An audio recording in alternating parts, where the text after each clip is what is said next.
नमस्कार, स्वदेश न्यूज की खास पेशकश दुनिया में भारत का दम में आपका स्वागत है। मैं हूं आपके साथ भागीरथ साहू। आज दुनिया के कई देश हैं जो ऐसी कई परेशानियां और चुनौतियों से गुजर रहे हैं जहां से निकल पाना उनके लिए मुश्किल हो रहा है। लेकिन इसी बीच भारत का डंका हर क्षेत्र में बज रहा है। एक तरफ जहां रूस यूक्रेन युद्ध कई महीनों से चल रहा है जिससे वर्ल्ड वॉर का खतरा तक बना हुआ है, तो दूसरी तरफ पड़ोसी मुल्क पाकिस्तान में आर्थिक और राजनीतिक अस्थिरता छाई हुई है। पूर्व प्रधानमंत्री इमरान खान पर रैली में जानलेवा हमला हुआ तो पहली बार पाकिस्तान की जनता में आर्मी और आईसिस के खिलाफ रोष भी दिख रहा है। तो श्रीलंका और बांग्लादेश में गंभीर आर्थिक संकट छाया हुआ है। इसके अलावा भारत पर 200 साल राज करने वाले इंग्लैंड में भी गंभीर आर्थिक संकट के चलते ही सत्ता परिवर्तन हुआ और भारतीय मूल के ऋषि सुनक प्राइम मिनिस्टर बने, जिनके सामने इंग्लैंड को आर्थिक संकट से उबारने की बड़ी चुनौती है। लेकिन वहीं भारत लगातार हर क्षेत्र पर आगे बढ़ता जा रहा है और मजबूत होता जा रहा है, चाहे वो आर्थिक क्षेत्र हो, रक्षा क्षेत्र हो या भारत की आंतरिक स्थिरता हो। तो आज हम इसी मुद्दे पर चर्चा करेंगे कि दुनिया में जब एक तरफ हाहाकार मचा हुआ है तो भारत किस तरह से इन चुनौतियों का सामना करते हुए लगातार आगे बढ़ता जा रहा है और भविष्य में भारत में भी आर्थिक, राजनीतिक और सुरक्षात्मक दृष्टि से कोई परेशानी ना हो, इसके लिए भारत को क्या सतर्कता बरतनी चाहिए। और इस खास मुद्दे पर चर्चा करने के लिए जो मेहमान हमारे साथ मौजूद हैं, मैं उनका आप लोगों से तारुफ करा देता हूं। हमारे साथ जुड़े हैं अनुपम तिवारी जी, जो कि रक्षा विशेषज्ञ। अनुपम जी, आपका बहुत बहुत स्वागत है। साथ ही हमारे साथ मौजूद हैं सौरभ दुबे जी, जो कि विदेश मामलों के जानकार हैं।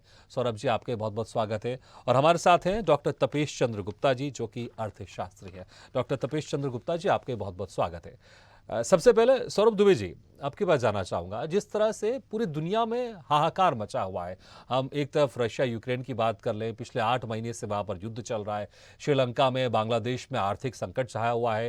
ये दोनों हमारे पड़ोसी मुल्क है। और दूसरा पड़ोसी मुल्क पाकिस्तान, जहां पर आर्थिक और राजनीतिक संकट दोनों वहां पर छाया हुआ है। लेकिन इन सबके बीच अभी कोरोना रहा है 2 साल, लेकिन भारत जिस तरह से मजबूती से आगे बढ़ता जा रहा है हर क्षेत्र में, चाहे वो रक्षा क्षेत्र हो, चाहे वो आर्थिक क्षेत्र हो, चाहे वो राजनीतिक क्षेत्र हो, अंदरूनी हम बात कर लें, हम यहाँ पर राजनीतिक स्थिरता की बात करें, हर क्षेत्र में भारत मजबूत होते जा रहा है। किस तरह से आप देखते हैं कि आखिर भारत की तरफ से जो कदम उठाए जा रहे हैं वो किस तरह से भारत को मजबूत कर रहे हैं इन सब दुनिया में जो हाहाकार हो रहा है उसके बीच में?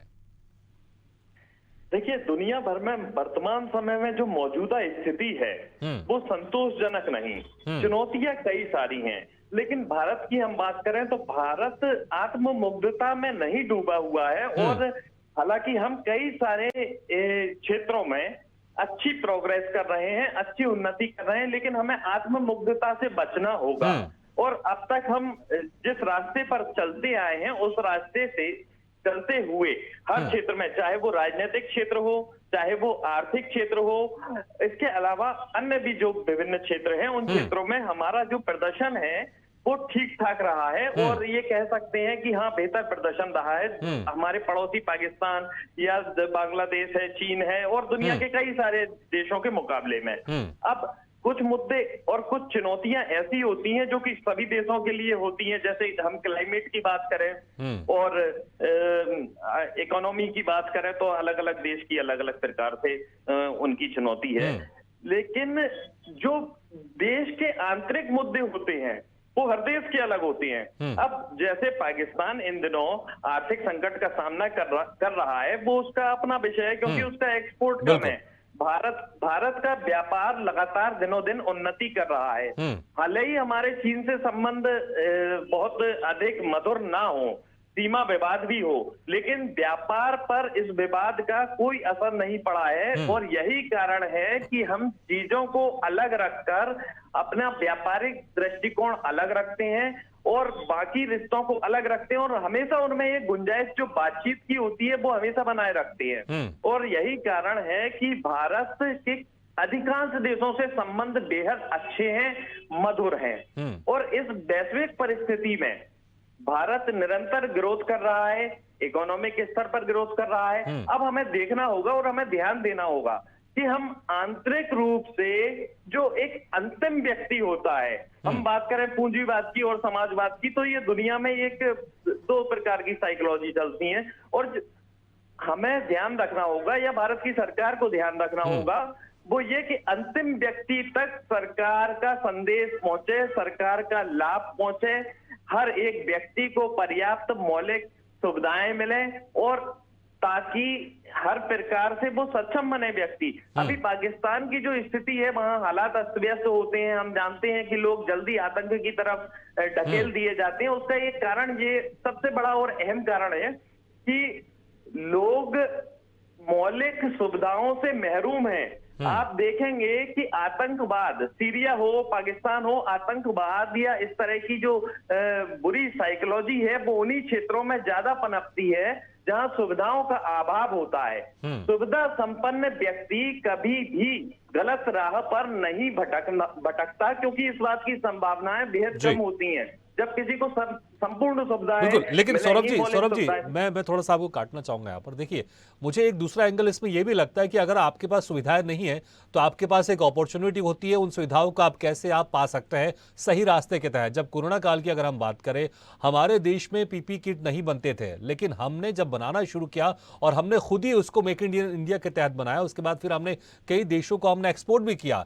क्योंकि अगर आपके पास कुछ चीज नहीं है तो आप उसको कैसे सही तरीके से पा सकते हैं और आप अपने आप को एक बेहतर उसमें एक बना सकते हैं, एक्सपर्ट बना सकते हैं। लेकिन मुझे लगता है पाकिस्तान की जो सोच है, जो समझ है, वो उसको बेहतर करने देती नहीं, बल्कि बस दूसरे का बुरा करने के लिए देती है। इसी कारण वहां पर राजनीतिक आर्थिक संकट दोनों गहराया हुआ। सौरभ जी, मैं आपके पास आऊंगा दोबारा। अनुपम जी, देखिए, एक देश तभी तरक्की करेगा जब उसकी आंतरिक, उसकी सुरक्षा, बाहरी सुरक्षा उसकी मजबूत होगी। तो अगर हम देश की बात करें तो आंतरिक सुरक्षा में हम, क्योंकि पाकिस्तान हमेशा ये प्रोपेगेंडा फैलाता रहा है कि जिस तरह से कश्मीर को लेकर हमेशा गलत उसका एक प्रोपेगेंडा चलता रहा है, लेकिन 370 हटने के बाद वहां पर जिस तरह से धीरे धीरे शांति बहाल हो रही है, ऐसे बहुत सारे क्षेत्र हैं हम भारत में, बहुत सारी जिस तरह से शांति बनी हुई है ऐसे, खासकर कश्मीर का मैं जो जिक्र कर रहा था, एक जमाना था जब वहां पर बहुत सारी पत्थरबाजी होती थी, लेकिन 370 हटने के बाद वहां पर लगातार शांति बनती जा रही है, कुछ एक दो अपवाद छोड़कर। तो कहीं ना कहीं जो भारत है आंतरिक दृष्टि से सुरक्षा के तौर पर मजबूत हो रहा है और बाहरी तौर पर तो मजबूत हो ही रहा है। जिस तरह से हम मेक इन इंडिया के तहत अभी हमने लाइट कॉम्बैट हेलीकॉप्टर बनाया मेक इन इंडिया के तहत, तो हम अंदरूनी और बाहरी तौर पर सुरक्षा के क्षेत्र में भी मजबूत होते जा रहे हैं, जब कई देश इन चीजों से उलझ रहे हैं, जहां पर रशिया और यूक्रेन के बीच में लगातार जंग चल रही है। देखिए, एक मजबूत डेमोक्रेसी होने के नाते हिंदुस्तान के कुछ ड्यूटीज भी बनते हैं और हिंदुस्तान ने अपने लिए कुछ गोल्स भी सेट किए हुए हैं। तो उसके लिए जो सबसे जरूरी चीज थी वो थी राजनीतिक स्थिरता। और ये हमारा सौभाग्य है कि पिछले 22 वर्षों से, जब से ये शताब्दी शुरू हुई है, तब से हमने सिर्फ 3 प्रधानमंत्री देखे, तीसरे प्रधानमंत्री कार्यकाल अभी चल रहा है। तो इस राजनीतिक स्थिरता ने एक चीज इंश्योर कर दी कि भारत अपने गोल्स की तरफ जा सकता है। और अगर विश्व में हमें एक शक्ति बनना है तो विश्व शक्ति बनने के लिए सबसे बड़ी चीज होती है आपको सैन्य रूप से मजबूत होना पड़ेगा, क्योंकि दुनिया की जितनी भी ताकतें हैं वो बिल्कुल नहीं चाहेंगे कि आप सैन्य रूप से आत्मनिर्भर रहें या हमेशा ऐसा चाहेंगे कि आप वल्नरेबल रहें, उनके ऊपर डिपेंड करते रहें, आश्रित रहें। तो भारत ने इस चीज को बहुत पहले समझ लिया था, इस शताब्दी के पहले दशक में ही ये समझ लिया था कि बिना आत्मनिर्भरता को लाए हुए हम डिफेंस सेक्टर को कम से कम अपने मजबूत नहीं कर पाएंगे। और इसी वजह से पिछली सरकार से जो दौर शुरू हुआ है और उसको इस सरकार ने जो और ज्यादा तेज गति दी है, बहुत कई लीप्स आगे पहुंचा दिया है। तो ये हमारी एक दूरदर्शिता थी, हमने जो अपने गोल सेट किए हुए हैं उसी तरफ हम चल रहे हैं। तो इन सब चीजों के साथ साथ मैं ये भी बताना चाहूंगा कि भारत में केवल कश्मीर ही नहीं, कई सारे ऐसे मुद्दे थे जिनको ऐसा लग रहा था कि भारत इनसे उबर नहीं पाएगा। नॉर्थ ईस्ट में इतनी बड़ी समस्याएं हुआ करती थी पिछले 2-3 दशक पहले कि ऐसा लग रहा था कि नॉर्थ ईस्ट हमारे लिए एक बहुत बड़ा चैलेंज होने वाला है। लेकिन देखिए, धीरे धीरे करके हमने नॉर्थ ईस्ट की सारी समस्याओं को लगभग सुलझा दिया है, वहां के लोगों को मुख्य धारा में ले आए हैं और अब वो अपने आप को भारत के साथ पूरी तरह से समर्पित करते हैं।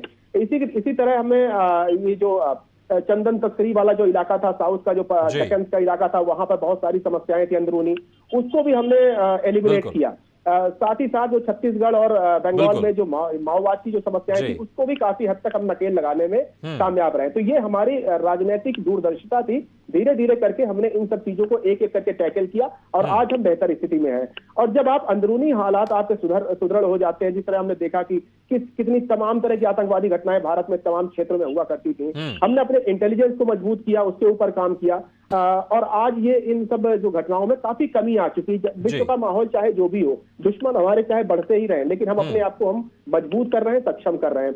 कश्मीर का इश्यू है, उसको भी हमने टैकल किया और आज हम उसमें भी एक सकारात्मक परिवर्तन देख रहे हैं। चीजें बदल रही हैं और इसमें मैं राजनीतिक स्थिरता को बहुत बड़ा योगदान मानता हूं।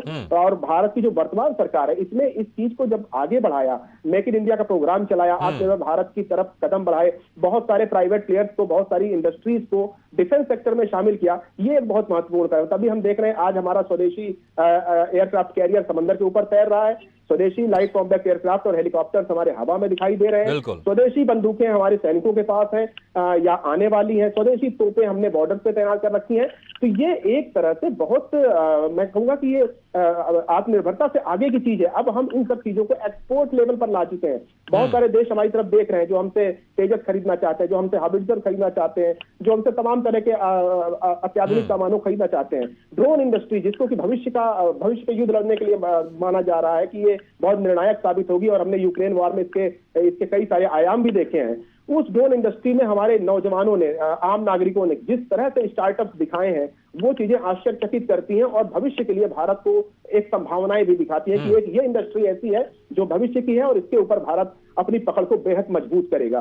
तो आने वाले वर्षों में हम अपने गोल्स के हिसाब से चल रहे हैं और जैसा मैंने कहा कि स्टेप बाय स्टेप हम अपनी चीजों को, अपनी समस्याओं को, चैलेंजेस को टैकल कर रहे हैं और आगे भी हम इस तरह कदम बढ़ाते जाएंगे। भविष्य भारत का है, इसमें कोई शक नहीं है, क्योंकि ये सिर्फ भारतवासी ही, हम लोग ही नहीं कहते, ये कोई आत्ममुग्धता की बात भी नहीं है। जब ब्रिटेन का प्राइम मिनिस्टर ये कहता है, जब रशिया का राष्ट्रपति ये बात कहता है कि भविष्य भारत का है, जब अमेरिका का राष्ट्रपति ये कहता है कि भविष्य भारत का है, तो इससे एक चीज समझ में आती है कि दुनिया भी भारत की तरफ देख रही है और भारत उनको रास्ता दिखाने के लिए अपने आप को बहुत मजबूती से तैयार कर रहा है। बिल्कुल बिल्कुल अनुपम, जिसमें कोई शक नहीं कि भविष्य भारत का है और यही वजह है कि अब हम 5th हाईएस्ट इकोनॉमी बन गए पूरे देश में, और ऐसा अनुमान है कि 25 साल के अंदर या उसके कम समय में हम 3rd हाईएस्ट इकोनॉमी भी बन सकते हैं, और ये एक एम और गोल लेकर हम चल रहे हैं। डॉक्टर तपेश चंद्र गुप्ता जी, देखिए जितनी हम मजबूती सुरक्षा के क्षेत्र में हो, आंतरिक सुरक्षा के क्षेत्र में हो, राजनीतिक क्षेत्र में हो, क्योंकि लोकतंत्र होना बहुत जरूरी है,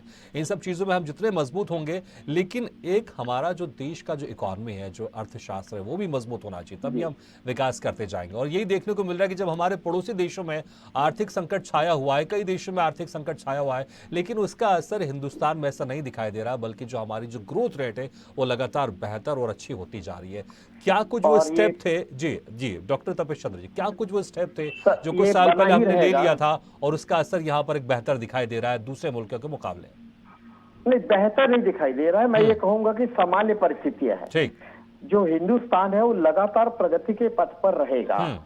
उसका कारण यह है, यहाँ का सांस्कृतिक स्वरूप जैसा है, भूख लगे या न लगे सीधा लेके चलते हैं यहाँ के लोग, ठीक, सत्तू लेके चलते हैं। तो ऐसे ही आर्थिक परिस्थितियों के हर मोड़ पर संघर्ष करने के लिए यहाँ का नागरिक सबल रूप से संघर्ष करता है, और यही कारण है कि अपने आप को सुरक्षित करते हुए अपने भविष्य की आमदनी को बनाए रखता है। दूसरी चीज, यहाँ की नारी शक्ति भी अपने आप की इतनी चेतना रखती है कि आपात परिस्थिति में आर्थिक सहयोग करने के लिए वो तैयार होती है। चाहे पाकिस्तान से जब भी युद्ध हुआ हो, चीन से जब भी युद्ध हुआ हो, महिलाएं कुछ नहीं तो अपने हाथ के कंगन और मंगलसूत्र उतार के दिए हैं।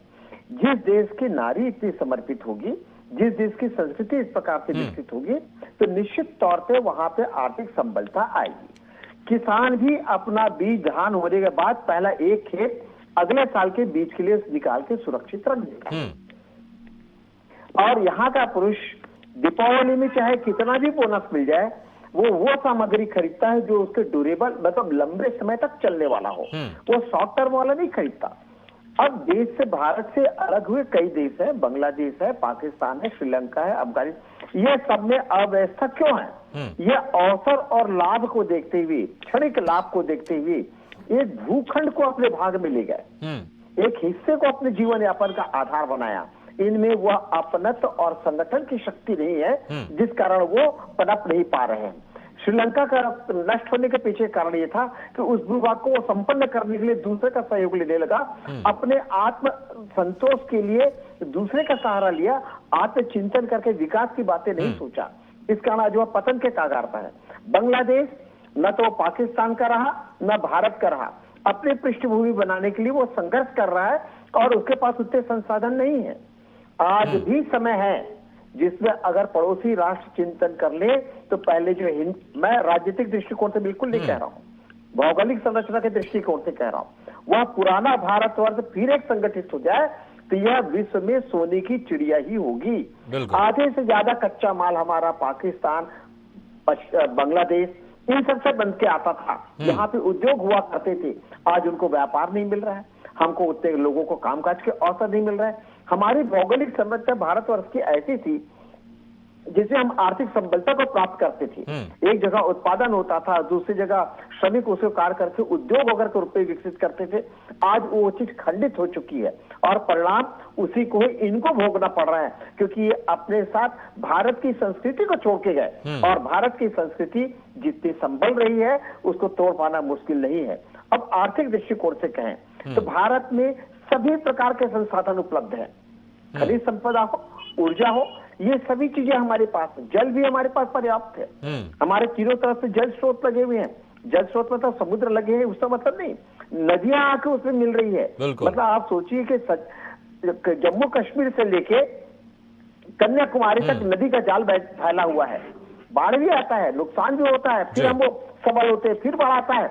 आप ये सोचिए कि हमने कितना संघर्ष करके अपनी पृष्ठभूमि को बनाया है। आप विद्युत की स्थिति में देख लीजिए, बिल्कुल डॉक्टर तपेश चंद्र जी, बिल्कुल तो आपका ये कहना है कि जो भौगोलिक बिल्कुल जो भौगोलिक है, जो स्थिति है यहाँ पर हिंदुस्तान की और जो लोगों का एक तरीका है रहने का, रहन सहन का, वो कहीं ना कहीं भारत की इकोनॉमी में एक मजबूत काम करता है, क्योंकि वो बिल्कुल तो उसमें कुछ किए बिना, क्योंकि जो रहन सहन है, रहना और जो भौगोलिक स्थिति है वो कहीं ना कहीं भारत को मजबूत जरूर कर रहा है। ठीक है सौरभ दुबे जी, देखिए क्योंकि हर देश चाहेगा कि जो लगातार उसकी प्रोग्रेस बनी हुई है वो बनी रहे और भारत यही चाहेगा, क्योंकि जब पूरे दुनिया में हाहाकार मचा हुआ है और अक्सर क्योंकि अभी 2 साल कोरोना के रहे तो इसकी वजह से तो बहुत सारे देश ऐसे रहे जो कहीं ना कहीं बहुत बुरी स्थिति में रहे। इंग्लैंड की स्थिति देख लीजिए, वहां पर किस तरह से आर्थिक संकट छाया हुआ है, बहुत बुरी तरह स्थिति, बाकी देशों में भी ऐसा ही है। लेकिन भारत ये कभी नहीं चाहेगा कि आने वाले दिनों में ऐसा कुछ भारत के साथ हो, क्योंकि पड़ोसी देश में अगर कुछ हो रहा है तो कहीं ना कहीं उसका असर हो सकता है।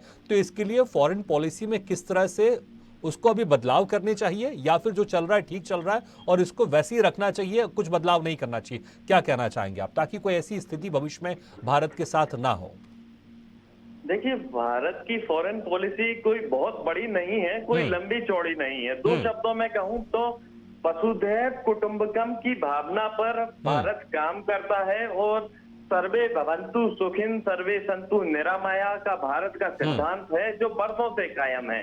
भारत ने कभी स्वार्थ नहीं देखा, भारत ने हमेशा विश्व हित का काम किया है, जनहित का काम किया है, चाहे आंतरिक स्तर पर देखें या फॉरेन पॉलिसी पर देखें, क्योंकि भारत की संस्कृति ऐसी ही रही है।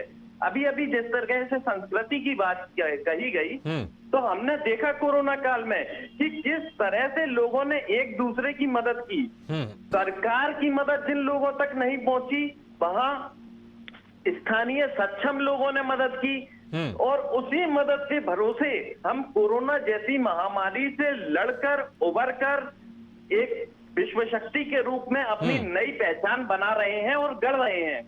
तो ये भारत के लोगों की अपनी शक्ति है, उनकी एकता की शक्ति है, उनकी अखंडता की शक्ति है और निरंतर हम प्रगति के पथ पर आगे बढ़ रहे हैं, चाहे कोई भी सरकार रही हो।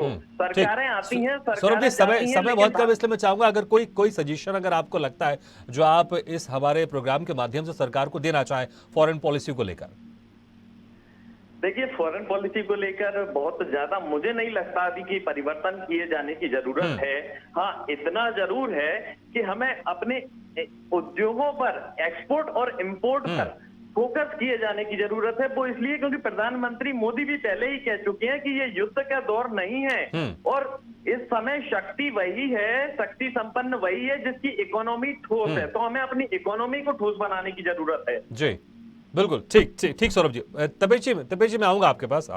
अनुपम जी, जिस तरह से रशिया और यूक्रेन में युद्ध तो चल ही रहा है पिछले 8 महीने से, अभी पाकिस्तान में पूर्व प्रधानमंत्री इमरान खान के पैर में गोली लग गई, जानलेवा हमला हुआ था, भले वो बच गए बाल बाल, लेकिन इस बीच में हिंदुस्तान को, भारत को किस तरह से रक्षा के क्षेत्र में अपनी स्ट्रेटेजी रखनी चाहिए, क्योंकि एक तरफ चाइना भी है जो लगातार भारत को लेकर तमाम तरह के षड्यंत्र करता रहता है, और दूसरी तरफ जो रशिया और यूक्रेन का युद्ध चल रहा है तो वहीं पर चाइना और दूसरे देशों के साथ जो उसकी खटपट चल रही है, तो उसमें क्या कुछ भारत की उसमें आने वाले दिनों में दूसरे देशों के साथ उसको रणनीति बनानी चाहिए कि भारत खुद अंदरूनी तौर पर मजबूत तो हो सुरक्षा के क्षेत्र में, लेकिन दूसरे देशों के साथ जहां पर अस्थिरता चल रही है, क्योंकि यूक्रेन और रशिया दोनों भारत के देश है, तो क्या कुछ वो अपनी पॉलिसी रखे कि जो भारत मजबूत है अभी सुरक्षा के क्षेत्र में और मजबूत हो, और भारत की अंदरूनी और बाहरी दोनों जो सुरक्षा के जो मापदंड है वो और मजबूत होते जाए। देखिए भागीरथ जी, शायद भारत उसी दिशा में काम कर रहा है, क्योंकि अंदरूनी हालात मजबूत करने हैं और साथ ही साथ बॉर्डर्स को सिक्योर करना है, ये भारत की प्राथमिकता है और भारत इसके ऊपर लगातार काम कर बिल्कुल रहा है। अनुपम जी, जैसे मैंने सौरभ जी को कहा था, कोई ऐसा सजेशन जो सरकार को आप देना चाहे तो आप क्या सजेशन देना चाहेंगे, या फिर जो चल रहा है वो बेहतर है, वो अच्छा है, ऐसे ही चलना चाहिए? नहीं, मैं सजेशन एक जरूर देना चाहूंगा कि जिस तरह से हमने अपनी बॉर्डर्स को सील करने के लिए नए आयुध मंगाए हैं, नए तरह के इक्विपमेंट्स लगाए हुए हैं, उनको और ज्यादा हमें बेहतर करना पड़ेगा। अपने बॉर्डर को आपको सील करना पड़ेगा, क्योंकि पड़ोस में बहुत जबरदस्त दुश्मन है। चाइना के ऊपर आप विश्वास नहीं कर सकते हैं। डिप्लोमेटिक चैनल हमारा बेहतर तरीके से खेल रहा है, एग्रेसिव है, तमाम वर्ल्ड फोरम्स पे भारत को अच्छी तरह से रिप्रेजेंट कर रहा है, लेकिन हमें अपनी सुरक्षा को की जो गति है उसको और तेज बढ़ाना पड़ेगा। तमाम नए सोर्सेस को पैदा करना पड़ेगा, तमाम प्राइवेट पार्टनर्स को लाना पड़ेगा, जिससे कि हम अपनी सुरक्षा को लेकर के बिल्कुल चिंतित ना रहे। हमें अपने जो सैनिक जो मॉड्यूल है उसके ऊपर हमें कई विचार करने की आवश्यकता है, और उस पर भी हमें कुछ संशोधन अगर आवश्यक हो तो वो करने चाहिए। ठीक, बिल्कुल। तो मुझे लगता है जो आपने सेशन दिया वो सरकार सुन ले और उसको अमल जरूर करे। डॉक्टर तपेश चंद्र जी, देखिए जिस तरह से भारत की अभी इकोनॉमी चल रही है, और ये कैसे और बेहतर हो सकती है, और जो दूसरे देशों में इकोनॉमी की जो हालत खराब है उसका असर भारत पर ना पड़े, इसको लेकर भारत क्या कुछ बेहतर कदम उठा सकता है, या फिर जो भी चीजें चल रही है उसमें कुछ सुधार भी कर सकता है? इससे तीन बातें महत्वपूर्ण है। पहला यह है कि जिस प्रकार से उच्च शिक्षा का स्तर है उसको स्किल डेवलपमेंट को ले जाना चाहिए। बहुत कम बच्चों को यूजी और पीजी पढ़ने की अनुमति मिलनी चाहिए। जिस तरीके से धर्मशाला की तरह खोल दिया गया है स्कूल कॉलेज, इसको थोड़ा सा सीमित करते हुए बच्चों को स्किल डेवलपमेंट करते हुए उन्हीं क्षेत्रों में उस प्रकार के उद्योग और व्यापार का विकास करने का प्रशिक्षण दिया जाना चाहिए। दूसरा ये, राजनीतिक दल जो हैं, चाहे वो सत्ताधारी पक्ष हो चाहे वो विपक्ष हो, राष्ट्र के विरुद्ध कहे जाने वाले शब्दों पर अपना नियंत्रण रखिए। बिल्कुल। तीसरी चीज जो उससे महत्वपूर्ण, जिसे मैं बार बार कहना चाह रहा था, कि हम अपने अर्थव्यवस्था को मजबूत करने के लिए स्वयं संकल्पित हो, और अपने साथ हमारे यहाँ पहले एक रिवाज ऐसा कि पहली रोटी गाय के लिए, कुत्ता के लिए, कौवे के लिए, ये जो हम निकालते हैं, जो हमारा भाईचारा है, हमारे संस्कार है, ये हमको आगे बढ़ने के लिए मजबूर करता है। इस परिपाटी को हम ना तोड़े, किसी प्रकार के संप्रदायवाद, धर्मवाद, इन सब चीजों से हम थोड़ा ऊपर उठे, क्योंकि हम अभी कुछ मामलों में आंतरिक कलह से भी जूझते हैं। यदि अगर हम उन चीजों को नियंत्रित कर लेंगे तो हम विश्व के सर्वश्रेष्ठ शक्तिशाली राष्ट्र बन सकते हैं। हमारे पास सभी संसाधन है। हमको सिर्फ अपने उच्च शिक्षा पर, लोग शादी के लिए डिग्री क्यों लेना चाहते हैं? मेरा कहना है आप कमा के अपनी शादी ब्याह करिए, डिग्री के आधार पर मत करिए। जो योग्य है कॉम्पिटिटिव एग्जामिनेशन के माध्यम से आए, और हर कोई पढ़े। इस चीज को बंद करने के बजाय वहां पे कुशलता, शैक्षणिक योग्यता को, यानी स्किल डेवलपमेंट को इंपॉर्टेंस दिया जाए। बिल्कुल तपेश चंद्र जी, बहुत अच्छी बात कही आपने, और उम्मीद करते हैं जो भी हमारे आप सभी पैनलिस्ट ने, हमारे मेहमानों ने जो सरकार को सजेशन दिया है वो जरूर इस पर अमल करेंगे, क्योंकि हर कोई चाहता है कि भारत देश लगातार तरक्की करता रहे। मैं सभी मेहमानों का, अनुपम जी, सौरभ जी और डॉक्टर तपेश चंद्र जी, आप सभी मेहमानों का बहुत बहुत शुक्रिया कि आपने हमारे इस कार्यक्रम में शिरकत किया और अपने इतना कीमती समय दिया, और जो खास सजेशन दिए सरकार को, मुझे लगता है सरकार को उस पर ध्यान देना चाहिए और सुनना चाहिए, क्योंकि हर यही कहीं चाहता है। और दुनिया का जिस तरह से माहौल खराब हो रहा है, बहुत सारे देशों में आर्थिक संकट गहराया, रशिया यूक्रेन में पिछले 8 महीने से लगातार युद्ध चल रहा है, इसका असर कई देशों में हो रहा है, लेकिन भारत कहीं ना कहीं इससे अछूता है, और भारत की तरक्की, प्रगति लगातार होती जा रही है, और यही हर हिंदुस्तानी नागरिक चाहेगा कि भारत ऐसे ही लगातार प्रगति पथ पर आगे बढ़ता रहे और दुनिया में भारत का दम दिखता रहे। इसी के साथ हमारे इस खास पेशकश में फिलहाल इतना है, लेकिन खबरों का सिलसिला लगातार जारी है। आप देखते रहिए स्वदेश न्यूज़, सबसे पहले देश।